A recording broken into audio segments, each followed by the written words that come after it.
ये कोई fashion show नहीं है, ये कोई फैंसी ड्रेस कंपटीशन नहीं है। यहाँ पे तो सब विकृत मानसिकता से भरे हुए हैं। महाकाली मेरे दादी के स्वप्न में आके बोली कि वो आ रही है। एक सेकंड ये वीडियो में आगे जाने से पहले do subscribe this channel Mahakumbh 2025, क्योंकि महाकुंभ से रिलेटेड सारी डिटेल्स यहीं मिलने वाली हैं।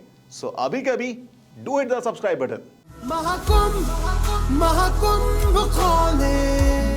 अंडरवर्ल्ड डॉन के साथ कनेक्शन से लेकर महामंडलेश्वर बनने तक के सफर के बारे में बताइए। डॉन का देखिए, सीता का भी नाम आया था गलत इसमें। उन्होंने अग्नि परीक्षा दी, क्या वो उससे दूसरे वनवास से बच पाई? तो कहने का तात्पर्य क्या, वो तो समय भी नहीं था, आज तक काली युग। यहाँ पे तो सब विकृत मानसिकता से भरे हुए हैं। उनको ये सोच में नहीं आएगा कि ये चीज किस चीज के लिए हो रहा है। उनको अपने हिसाब से, कुछ लोगों को दुख भी हो रहा है मेरी इस अवस्था को देख के। वो सोचते कि मैंने ये क्यों किया, ये कोई जरूरी था क्या? अरे बाबा, जिसके लिए गौतम बुद्धा ने अपने राजा का महल छोड़ दिया, ऐशो आराम छोड़ दिया, मैंने अपने बॉलीवुड का ऐशो आराम छोड़ दिया, हमने अपने कड़क तपस्या का मार्ग चुन किया। ये कोई साधारण बात नहीं है। क्यों आदमी करेगा ऐसा? अंदर से उसने बहुत तपस्या, ध्यान, उग्र तपस्या की है, भक्ति की है भगवान की, गुरु की, तब जाके आपको ये अंदर की स्थिति प्राप्त होती है कि आप में इतनी हिम्मत होती कि आप ये सब चीज को छोड़ दो और सिर्फ धर्म के लिए आप दर्शन हो जाओ। सन्यास की प्रेरणा आपको कहाँ से मिली? शायद मेरे पिछले जन्म का कर्म। जैसे मैंने उस दिन बताया था कि मेरा जन्म किस ढंग से हुआ था कि महाकाली मेरे दादी के स्वप्न में आके बोली कि वो आ रही है, और उनका नाम यमाई रखने के लिए, मतलब मेरा नाम यमाई रखने के लिए। और ये यमाई है वो जब भगवान श्री राम सीता के खोज में चित्रकूट जंगल में ढूंढ रहे थे, तब आदि शक्ति ने सीता का स्वरूप धारण कर रखा था। और उन्होंने देखा कि देखते कि राम मुझे, अगर वाकई ये भगवान है तो मुझे पहचान लेंगे।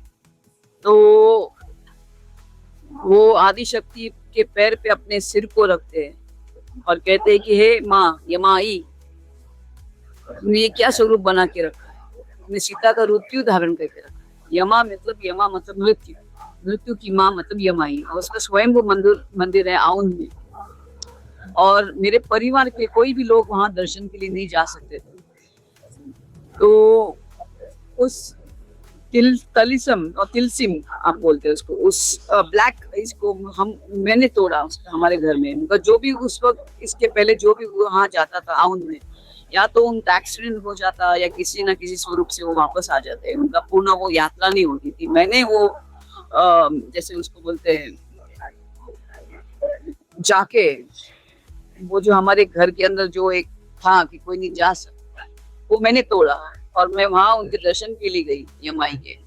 मेरे बॉलीवुड की शुरुआत में मैंने वो दर्शन किया और इसलिए मैं वहां गई और तब से मैंने पीछे मुड़ के जीवन में नहीं देखा। आईआईटी बाबा के बारे में क्या कहना चाहेंगी? इन लोगों ने कभी तप नाम की कोई चीज ही नहीं की होती, कोई तपस्या नाम की कोई चीज उनको मालूम ही नहीं ध्यान का होता है। और ये बिल्कुल मैं इसके लिए खंडित करती हूँ। ये कोई फैशन शो नहीं है, ये कोई फैंसी ड्रेस कंपटीशन नहीं है कि आपने कपड़े पहन लिए 3 दिन तक घूमे, या ये जो 1-2 महीने तक चलेगा ये स्वांग, तब तक आप भी उसमें, ऐसा नहीं होता। ये भक्ति स्वांग नहीं होती है। मैंने तो 23 साल पहले सब छोड़ दिया। बॉलीवुड मेरे हाथ में, मैं सुपरस्टार थी, मेरे हाथ में फिल्म्स थी और आई वाज ओनली 30। जैसे गौतम बुद्धा बहुत कम अवस्था में राजा का दरबार छोड़ के जंगल में गए, वैसे मैंने भी सब कुछ त्याग दिया और मैंने एक निष्ठा से अपने गुरु, अपने भगवान, मेरे महाकाली की, गणेश की, मैंने निस्वार्थ भावना से मैंने उनको सेवा की, ध्यान किया, बहुत कड़क तप किया, सिर्फ अन्नों को त्याग दिया। और ऐसा मेरा उग्र तपस्या हो गई। ब्रह्मचार्य मैंने 12 साल का ब्रह्मचार्य मैंने ये किया था, धारण किया था। तो ऐसे कठिन तपस्या के बाद आदमी कोई भी वापस नहीं जाता और इसको तपस्या कहते हैं। और इस तपस्या का, जैसे एक ओलंपिक्स में खिलाड़ी होता है, वो अपने खेल को 3-4 साल ऐसा प्रैक्टिस करता है कि इसको ओलंपिक में मेडल मिल जाए। तो वैसे महामंडलेश्वर मेरे लिए एक सर्टिफिकेट हो गया मेरे 23 साल के तब के लिए।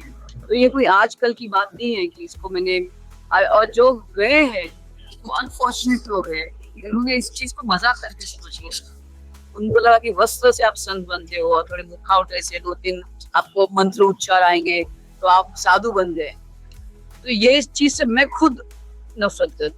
मुझे ऐसा लगता है ये मजाक नहीं, या तो आओ तो पूरी तरह से आपको कूदना पड़ेगा। ये कठिन तपस्या होती है, इसके लिए बहुत जटिल तपस्या होती है। आपको सब कुछ छोड़ना पड़ता है, आपके परिवार को आपको छोड़ना पड़ता है, उनकी स्मृतियां आपको जलानी पड़ती है। पिंडदान इसलिए कि ये इसकी भी किसी को मिलना नहीं चाहिए मरने के बाद तकलीफ कि मेरा पिंडदान कौन करेगा और कैसा होगा। किन्नर अखाड़े से जुड़कर आप किस तरह से समाज का कल्याण करेंगी? देखिए, किन्नर अखाड़ा जो है और क्या चाहिए, वो साक्षात अर्धनारीश्वर का स्वरूप है।